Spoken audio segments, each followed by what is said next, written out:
Hello, everyone. Good afternoon. Before we get started here, I want to thank the head of school, Mr. Brumsicle, and Mr. Monroe, Dr. Melton, Mr. Geoff, and Ms. LaRue. They have been extremely helpful in helping to orchestrate this whole series of events this week. So rarely does a thing like this happen with just one person being involved. Last Friday, you saw the Powtoon presentation that I put together last year. And that was the presentation, as Mr. Monroe said, that got everything rolling. It got your parents interested in having these speakers here with us this week. And that was key in making this happen. And if that Powtoon taught us anything at all, it's that your parents feel like I do and feel like the rest of the teachers here, that service learning, volunteer efforts, and community projects are an absolute integral part of a 21st century education. Geoff Morgan and I met taking geography courses in university. We taught together for a few years in London, England, and I think we've known each other for somewhere around 20 years now. I'm honored to have Geoff as a friend. I have a tremendous amount of respect for him as a teacher, a principal, public speaker, and idealist, and I'm truly inspired by his work with building walls of wisdom. Geoff has the opportunity, and he'll speak about that a little bit more, but to meet a number of amazing people in his work and in his travels, and we're really fortunate that joining Geoff this week, we also have the Director of Chapter Relations at Building Walls of Wisdom, and also the Principal at the Lincoln School in Kathmandu, Mr. Kem Fernandez.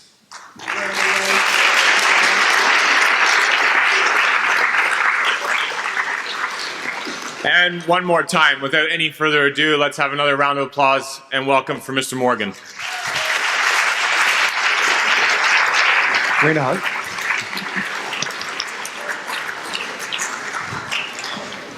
Good afternoon. This is my first trip to Mont'Kiara. What a beautiful campus you have here. Amazing facilities, wonderful teachers. Well, for the most part. My condolences for you that have put up with Mr. Baker. I've known him a long time, I know how hard that is. And what a good-looking group of students. Yeah. I don't know if it's the humidity that keeps you guys looking young or all the stairs in this place, but yeah, keep it up. Do you ever think about how lucky you are to go to a school like this? Do you ever think about all the gifts that you've received in life?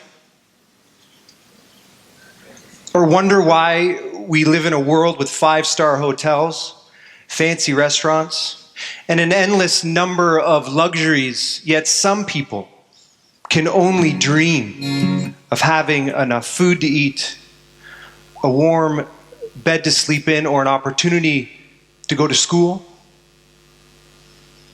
Raise your hand if you've ever thought about the inequalities that exist in our world.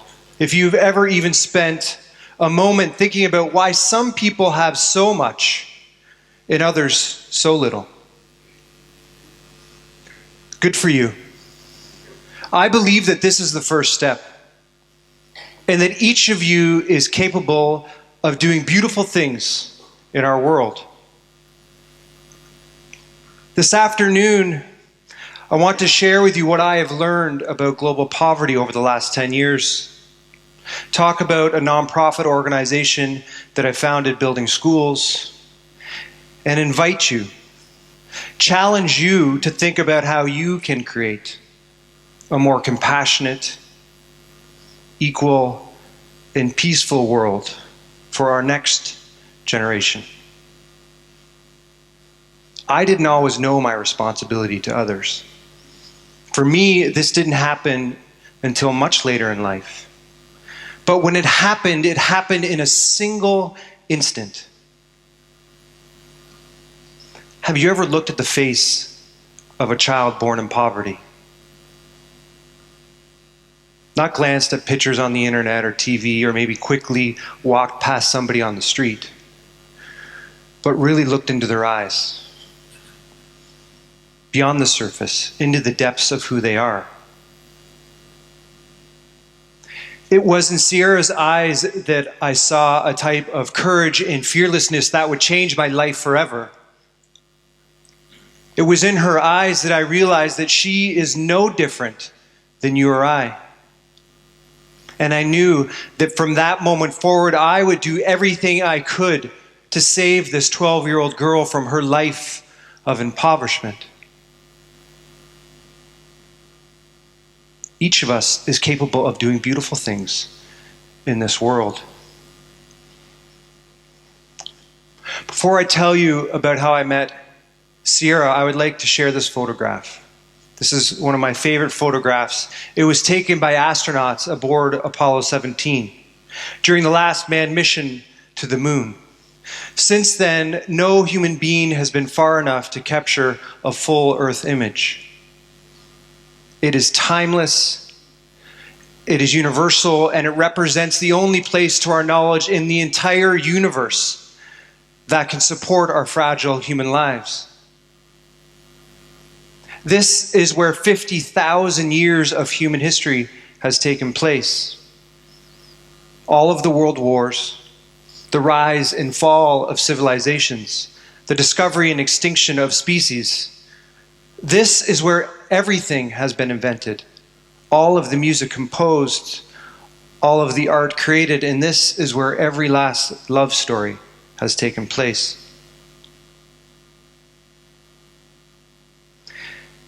I sometimes look at this photograph and I think what a wonderful perspective the distance of 45,000 kilometers offers us. From this distance, you can't see the borders of our countries, the color of our skin, or the amount of money in our bank accounts. From this distance, you begin to see that we are all in this together, and that our collective human story is one. I understand we are living in a complicated world, and that your generation is going to face unprecedented challenges.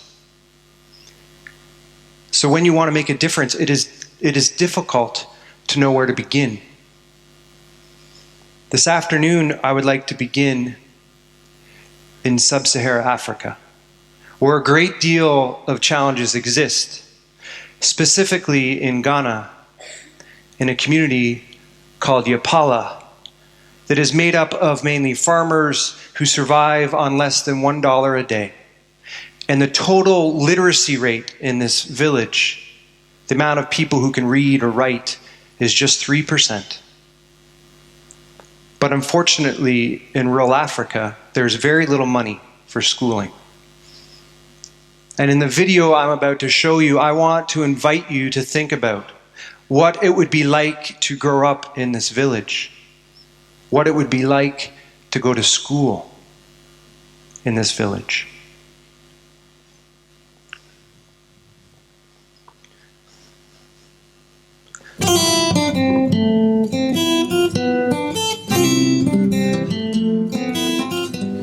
So the first day I got to this school, after speaking with the head teacher and then interacting with the children, I realized that these are serious people that need help. So if there is a need, if we can, why don't we come to these people's aid since they are so serious about education?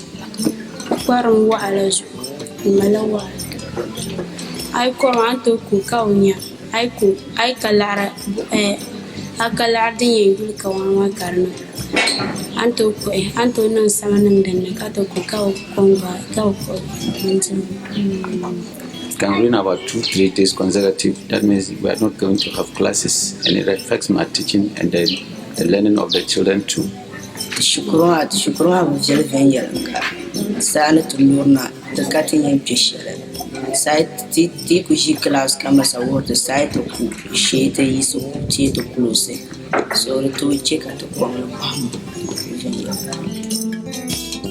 Right now, this school is from KG1 to P6. It is my hope to see them going to JSS, and in the future, I want to see them also attending SS and other institutions.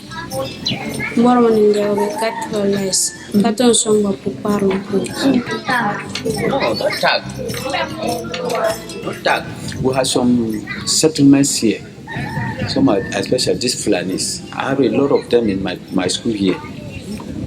So if the new structure is being put up to us, they'll see that they themselves, they will also try to bring more of their children to us so that we'll get more enrollments, especially the girl child. I'll be talking to them about the girl child.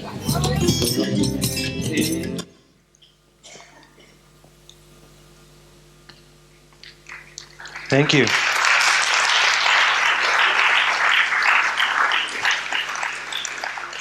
My own childhood was remarkably different than these children growing up in rural Ghana.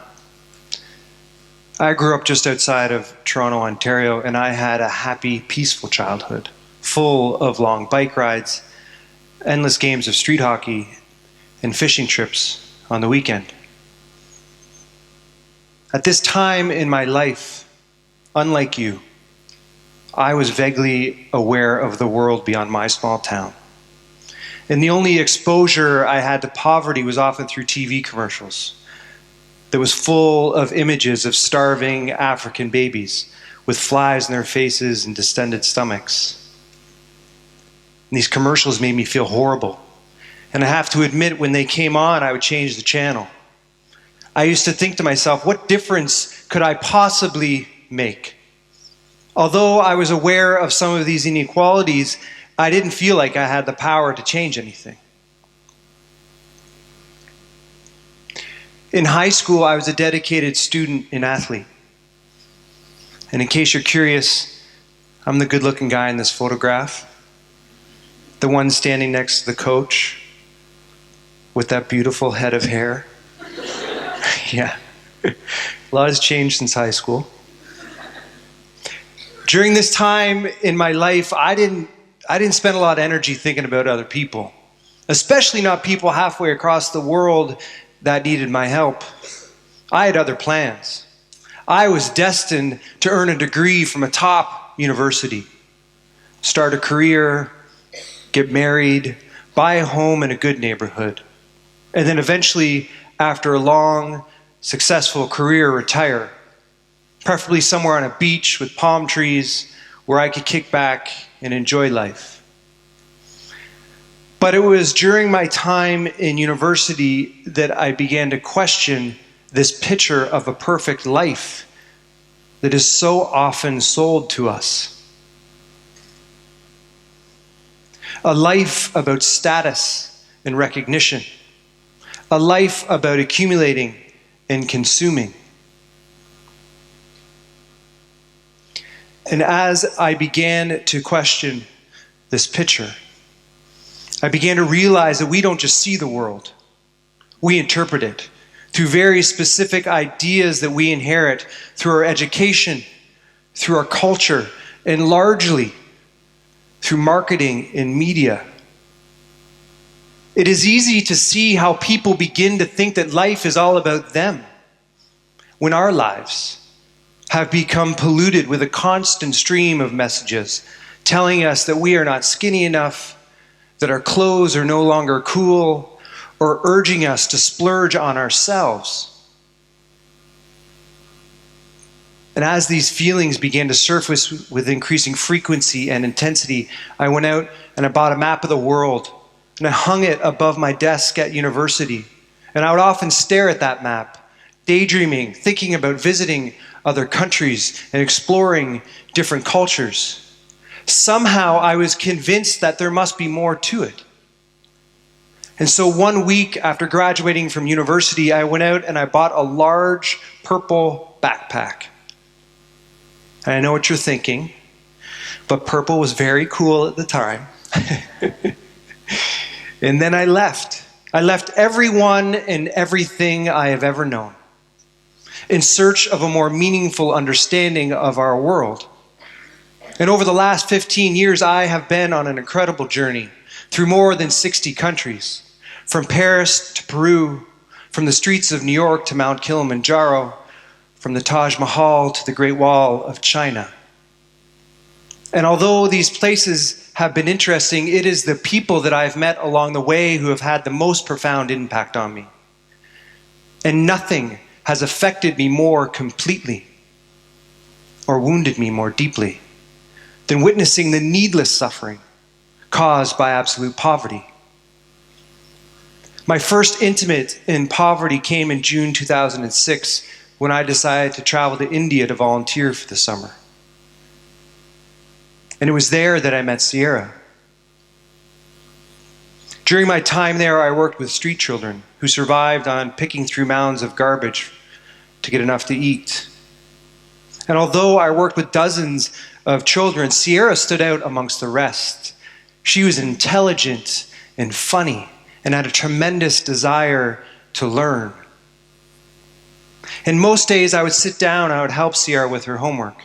And on one occasion, she invited me to visit her family in the slums. A little surprised by the invitation, I immediately said no. At that point, I cared about her too much. And I was afraid. I was afraid that I couldn't handle seeing how she lived. I was worried that these images would haunt me forever. But she was persistent, so she kept on asking. And eventually I swallowed my fear and I went, and I was surprised at what I saw. This is a photograph I took of Sierra and her family outside of their home. She's the one in the hat. And as you can see, this image is much different than the images we are often exposed to. She is full of laughter and life and hope.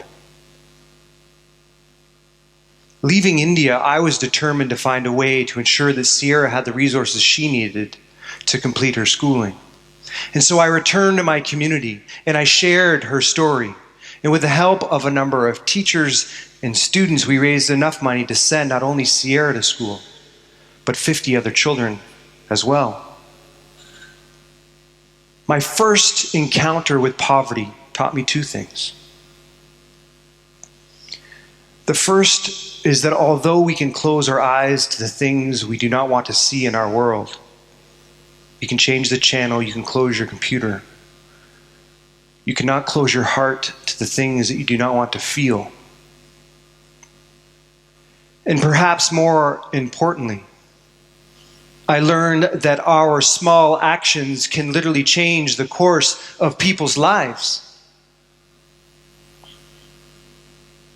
So, if so little is needed to help 50 children in India, why do we still live in a world in which millions live in poverty? This question really began to bother me. And so I went and I bought all the books I could find about poverty. In a desperate attempt to find solutions, I began traveling through South America and Asia and Africa, building homes for the homeless, volunteering in drop-in centers, visiting AIDS clinics and leper hospitals and refugee camps. And it was through this experience that I learned in a large part it all came back to Sierra. I learned that the most powerful agent of change on our planet can be an educated child, and especially an educated girl.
5 years ago, sitting in a coffee shop, I began writing all of this in an email.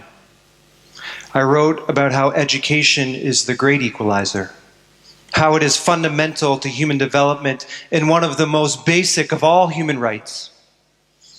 I wrote about my experiences, what I had seen and how it affected me. And I shared my dream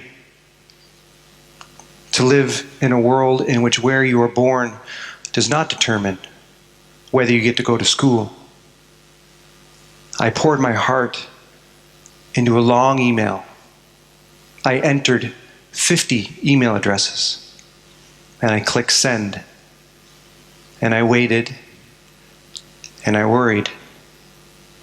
Have you ever had a dream or a belief that you held deep within you, but you were too afraid to share? You were afraid of what people might say. I was worried that people would think I was crazy. This idea of building schools around the world seemed impossible. But then an amazing thing happened. I got my first response, and I rushed to open the email, and it read, "Dear Jeffrey, I believe in your dream. You can do it. Love, Mom." Yeah. Yeah, she's the only one that calls me Jeffrey. But thankfully, it wasn't long before we got our second response and our third and our fourth. We built a website, and we decided our first school was going to be in Kenya. And then a second amazing thing happened. Within the course of just a few months, we raised enough money to build our first school in Amori Joy, Kenya. And a few years ago, I had the opportunity of visiting that school. And when I arrived, all of the teachers lined up to shake my hand.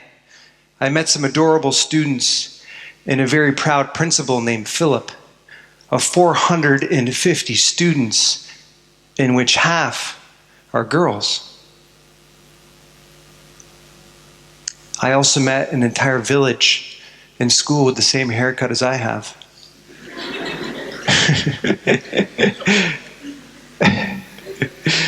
Since then, we have been busy building schools in Kenya, and Sri Lanka, and Nicaragua, and Ecuador, and in Ghana.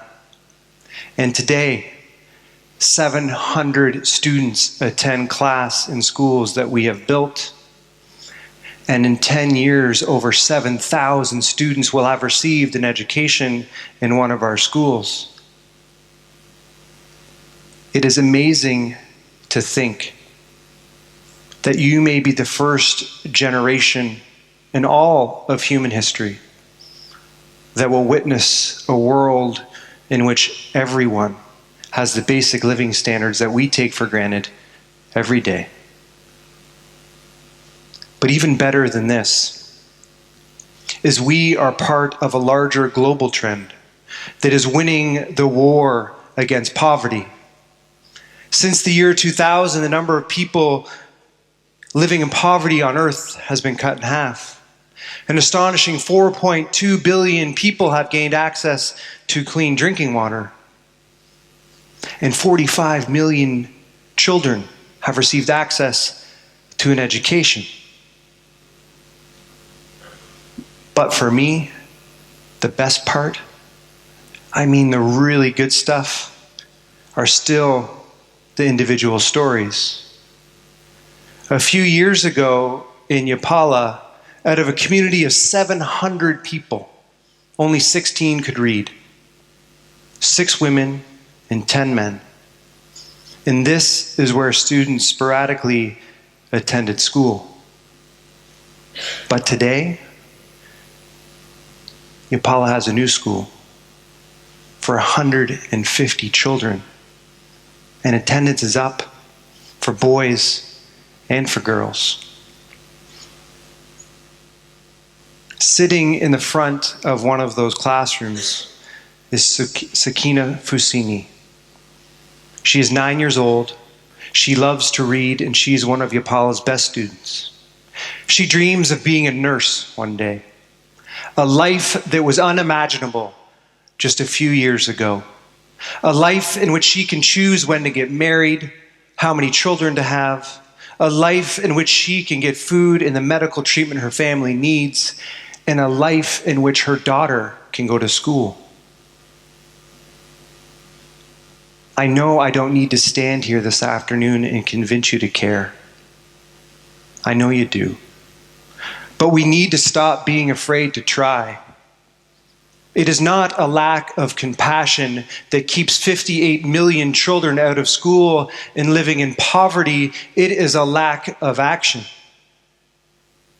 I have shared my story with you in a hope that you begin to realize actions you take today and throughout your life will impact the course of human civilization for generations. Each of you is able to do beautiful things in this world. And every day that passes is one less day for you to share your gifts with others.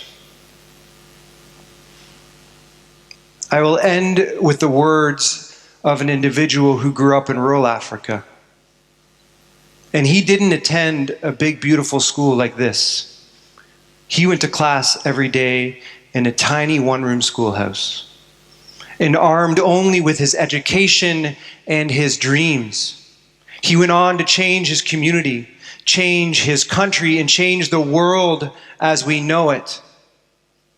His name is Nelson Mandela, and I'm sure you are familiar with his story.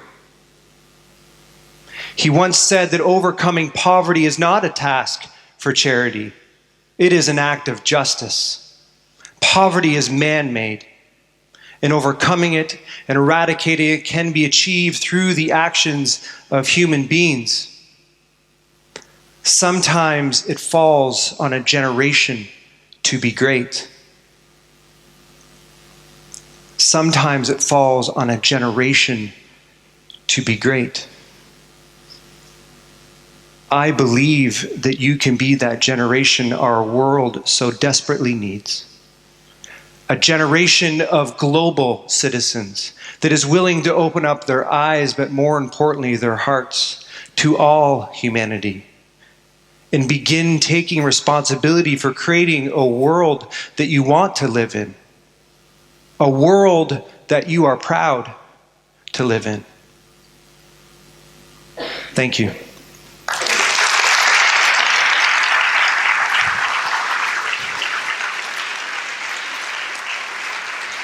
Thanks.